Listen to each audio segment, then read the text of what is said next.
Brahms composed his Third Symphony over 4 months during the summer of 1883 and premiered it that winter, which was pretty fast considering his first symphony took him about 20 years to write. Carnegie Hall says it's the least performed of his symphonies, but all the other ones are in the top 5 most performed symphonies by any composer, so at least for modern audiences, it's overlooked by Brahms standards. But it wasn't always like that. Audiences at the time of its premiere received it better than any of his other symphonies, despite its subtle nature.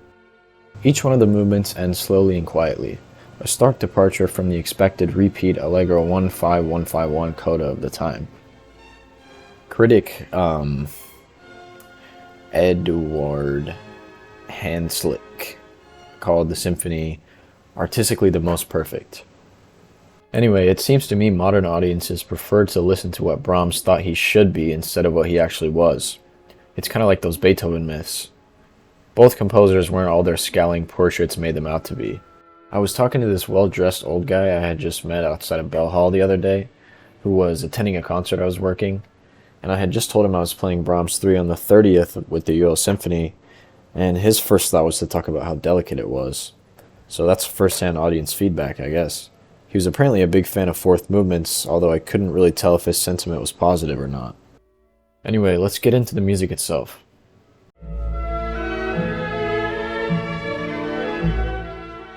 The first movement starts with a statement of 3 chords: F, A flat, then F again.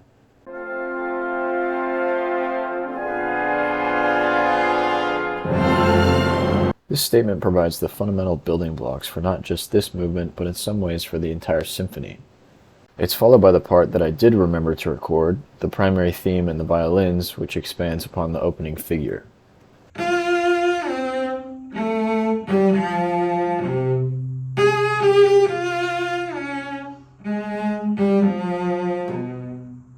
Besides the secondary theme, which appears later and I don't have time to go over, the first movement then pretty much plays that over and over again in different ways, including a fat helping of that characteristic Brahms chromaticism.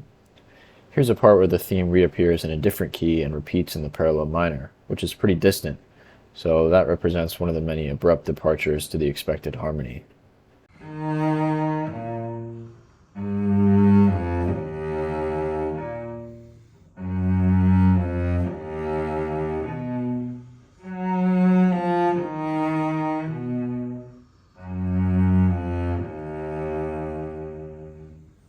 And then it's over.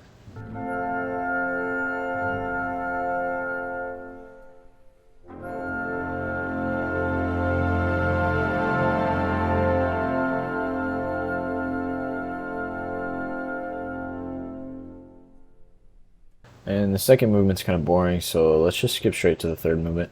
Brahms continues to subvert with the third movement. Besides being one of the most requested excerpts on any orchestra audition for all cellists, thanks for that, the character of the movement is somewhat unexpected. Instead of a scherzo, the third movement is lyrical, immediately following and acting in a certain continuity with the slow second movement. The two are actually in the parallel keys of C minor and C major. Anyway, here's a recording of the cello part.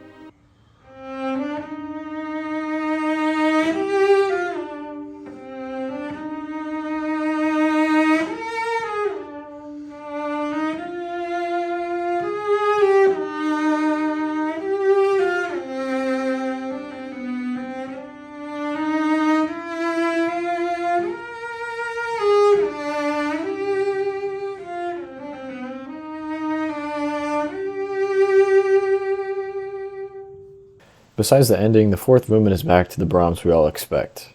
It starts with this figure.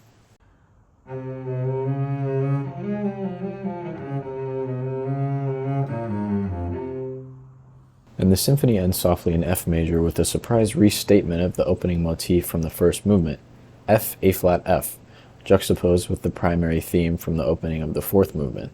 Some believe these 3 notes to be a cipher, meaning frei aber froh, free but happy. But this is only speculative. Brahms never confirmed this.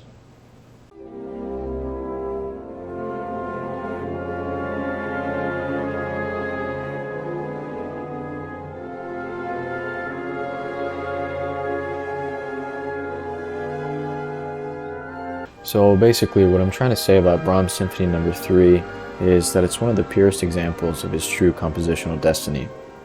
He wasn't trying to produce something that's only good for a flashy addition to a concert program with a coda that will get people on their feet. Although his early symphonies are in no way lacking depth, they certainly are striving for something that wasn't exactly Brahms himself.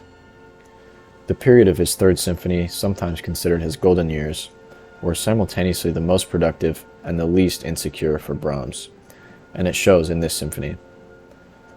Although he probably should have got a girlfriend at some point, and maybe he wouldn't have had to write so much music to get the approval he wanted.